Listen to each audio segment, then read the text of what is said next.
Hey guys, I'm Stephanie and this is Steph's Stove, and today we're going to be making marinated cheese. It's easy, fun to put together, and perfect as a wonderful snack or great to add to a cheese board to serve as a gathering you'd have or just enjoy it yourself. So let's get ready and let's put this marinated cheese together. Let's go. To get this dish started, what we're going to do, we're going to start off with extra virgin olive oil. You're going to need about 1/2 of a cup. You may need just a little bit more to kind of top off the cheese, but we're going to start with 1/2 a cup. Almost there. This does pour a little slow. So I've got 1/2 a cup, and I'm going to be mixing everything in this 8-cup batter bowl just because it's going to be a lot easier for me to mix everything up. It's just my personal preference. Now, if you want to do it like in a 2-cup measuring cup, that's perfectly fine as well. You just have a little smaller space. Now I've got to add some aromatics to this. So the first thing that we're going to do, we've got some basil here, and so I've got about 10 little basil leaves. And if you're chopping fresh basil, we're going to need about 1 tablespoon of this. You're going to chop them and kind of stack them up like this. Roll it like a little, I'd say like a cigar. Get a knife. You're not wanting to press hard, so you're just wanting to go slow. Kind of put your fingers, a couple, 3 fingers there, and very slowly move. So if you feel like you're going too slow, that's fine. If you press too hard, you're going to end up with all of the flavor and the oils on your board. So very slowly, very small.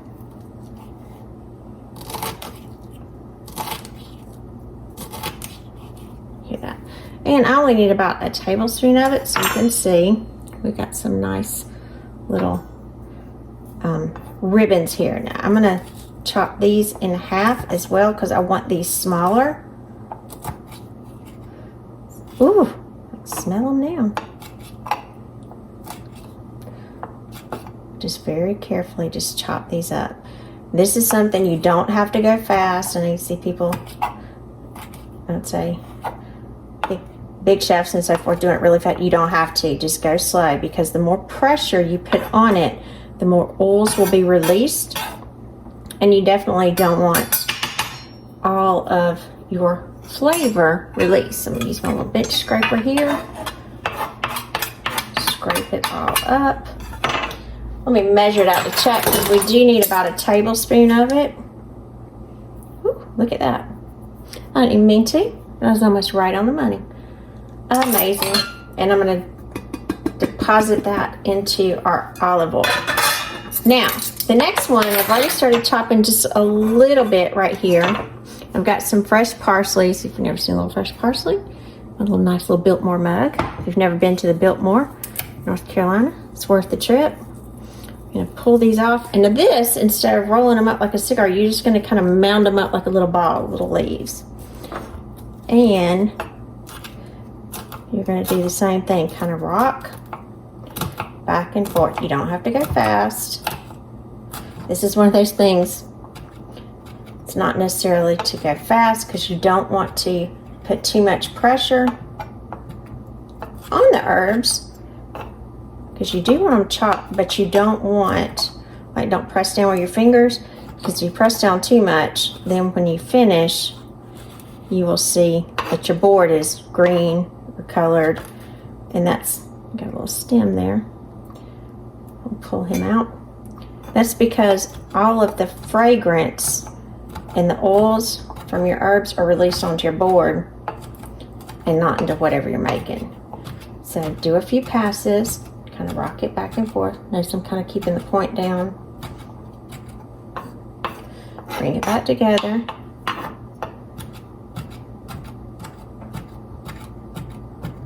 Don't force it. All right, this little fine chop. Let's see, I need 1 tablespoon of this too. So we'll scrape it up. Pretty close. All right, got a little extra on there, and I'm gonna add that in. So we don't have one of these little bench scrapers. These things are handy to pick things up too on your board. Scrape things across.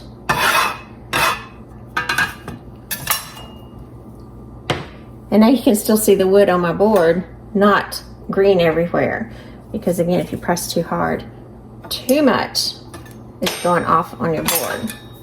And again, I'm just using my scraper, scrape any excess off to the side. Now, another thing that we need sun-dried tomatoes. Ooh, open these. And we are going to chop these as well. And we need about a tablespoon of sun-dried tomatoes. So, I'm going to pull one out. Now, these are packed in oil. Let's see.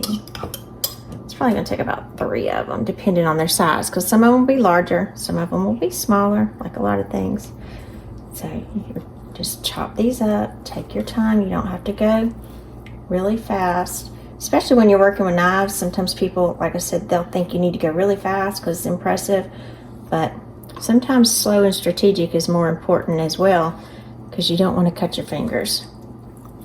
If you have a really sharp knife, you can easily cut your fingers. And these are a little tougher, so you're going to have to take, because these are dried tomatoes, take a couple more passes. You want these chopped fairly fine.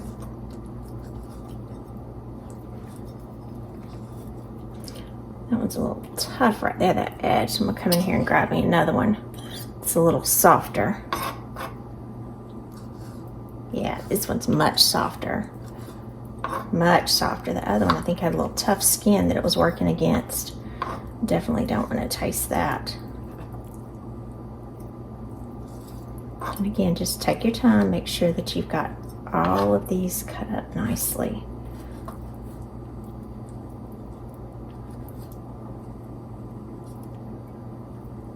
All right, got those chopped up. Bench scraper and scrape this back up. We want about a tablespoon of this. So let's scrape it back up and see how we look. Get our tablespoon. It's about just right. Let's put it in there so I can get all that oil packed back in there. Right back in the bowl. Keeping everything together. Might want to keep your paper towels during this, or a dish towel to wipe your hands, because you're definitely going to need to wipe your hands several times.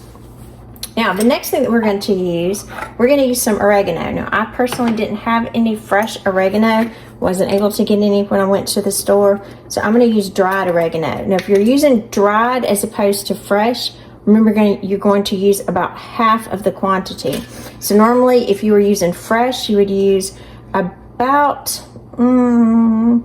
let's say a teaspoon of dried oregano. So fresh oregano. So since mine is dried, I'm going to use half of a teaspoon, because dried is much more pungent. So half a teaspoon of dried oregano. Again, it would be a teaspoon if you're using fresh. I just didn't have any. Then we're going to need some red pepper flakes, because we need just a little bit of heat in this. Not a lot, just a little bit. So we're going to use a teaspoon of red pepper flakes. Now, if you're kind of sensitive to this, you can back it down just a little bit. It's kind of up to your preference. So, good thing about baking things or fixing your own food, you can kind of season it according to your personal likes, as opposed to what it would be if you get it somewhere else. We're going to add garlic next. If I can get the top off this garlic. There we go. Had to put a little oomph into it. All right, so now if you're using fresh garlic, you would use 1 clove of garlic and you would mince it. But since I'm using this that is the minced garlic that's already been prepared for me, I'll use, this should be half teaspoon. And again, it would be like 1 clove of garlic. I'm gonna get a little bit of the oil in there because I like that as well. Very fragrant in here right now. Very, very fragrant. All right, let me wipe my hands off just a tad. We're gonna need just a little bit of salt, half a teaspoon of salt. Now, since I've got several things in my measure here and I don't want to contaminate my salt, I'm just gonna run my hand up, kind of measure like that. half a teaspoon of salt. Need 1/4 of a teaspoon of cracked black pepper. Now, I'm going to crack this in the lid. And got about 1/4. The little lid popped off there. But if you ever want to crack it where you can measure it, just hold the lid. It'll measure in the lid, and you got a little bit more. That's about 1/4 right now. So that's really good. Let me give my hands a little rinse, and we'll start putting everything together. All right, now as we have our seasoning and our oil, our herbs, sun-dried tomatoes all together, I'm just going to whisk them together. Just so fresh, to incorporate all of those lovely flavors together. Look how pretty that is. All right, and now that is going to go set to the side. Now we're going to get our cheese, the star of our show. We are going to get 1 pound, 2 8-ounce packages of mozzarella cheese. And we're going to need to cube this. Now, when you cube this, you can cube this according to your personal preferences about how large do you want it. So I'm just going to slice down. Make me some long cuts first. Does not have to be any particular size. I would not do it extremely large.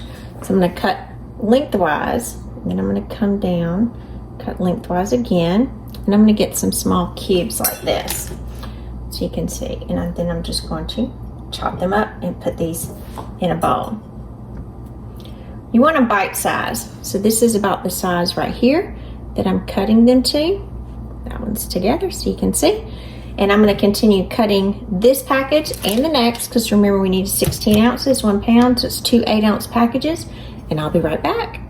All right, I've got all of the cheese cut up into small cubes here, and now comes the fun part, the assembly. So I've got, and these are little 8-ounce cups here, little jars. I had one extra because didn't have 4, so I have an extra little unique one here. So what I'm going to do is I'm going to use my little funnel, and I'm going to fill this with the cheese when it kind of filled up. That's pretty good. I'm going to go around and get these others filled really quickly. And this will be enough to fill all 4 of these jars. And if you wanted to use pint jars for this, that's fine. But I prefer these in smaller quantities, especially if you're taking them out and you're serving them. That way you just kind of get a small portion out at one time, and I can leave the rest for later. All right, we'll pack these in there.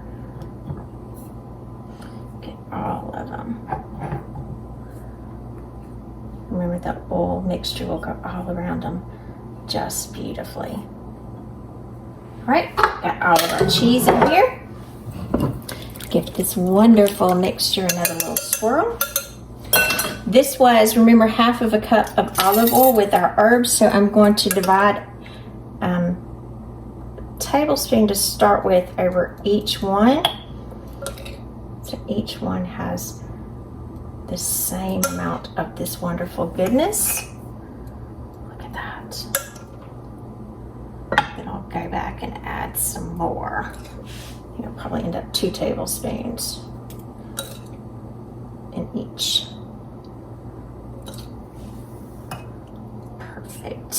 Perfect. I'll just pour you in there. All right, and this is where the extra olive oil comes in. Pack that down. And yes, my hands are clean. You could use a tool if you wanted to. Just use my fingers. And then you're going to top these off with remaining amounts of olive oil to cover the cheese.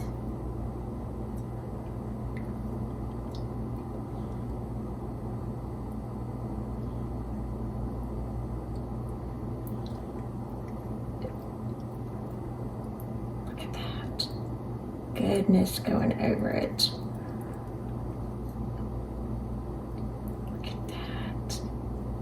Just beautiful. Let it soak down. Add a little more as needed.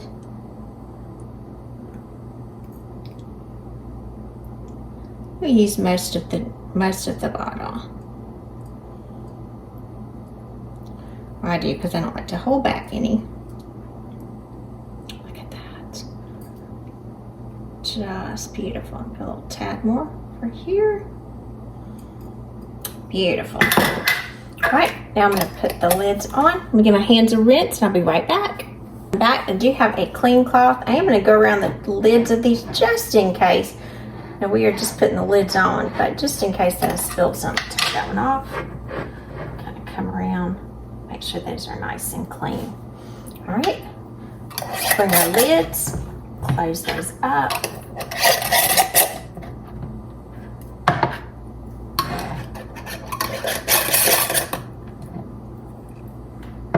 Close this one up to seal as well. And now and then I'm going to shake these to get those herbs, because we want those nicely distributed. So I'm going to turn these over for a minute. Let that air, let that herbs. God, look at that. Beautiful marinated cheese. Look at it going all the way through it. Isn't that just gorgeous? Now you want to turn each one of them over, kind of give it a shake, because you want to shake these herbs down throughout the cheese. You don't want them just settling on the top. You kind of want them to work their way down. So we're going to put these in the refrigerator. They're going to need to marinate for a minimum of 2 hours before you get these a taste. So place these beautiful gems in the refrigerator and enjoy in 2 hours. I'm Stephanie and this has been Steph's Stove. For today we made marinated mozzarella cheese. These little gems are just as tasty as they can be and very indulgent, wonderful snack that you can have. Enjoy on your own. Nice little accompaniment to lunch. If you have a little charcuterie board, wonderful to put in there as well, or to give as gifts to your friends. Perfect for all the events that we have, Mother's Day, gatherings, or just a night with your friends and family. Have them out as a beautiful appetizer for everyone to enjoy. They do need to stay in the refrigerator when you first make them for at least 2 hours so the cheese soaks in all those wonderful herbaceous flavors, and that olive oil infuses them just beautifully. But after that, they will stay fresh and nice in the refrigerator for up to about 2 weeks, or about until you've used them, because that's probably how long it'll take, or shorter. So I do hope you enjoy these beautiful snacks with your family as well. Remember, I'm Stephanie. This has been Steph's Stove. Give us a thumbs up. Click that subscribe button for more great content like this. And remember, Steph's Stove, we're making memories one dish at a time. Thanks for watching. Enjoy.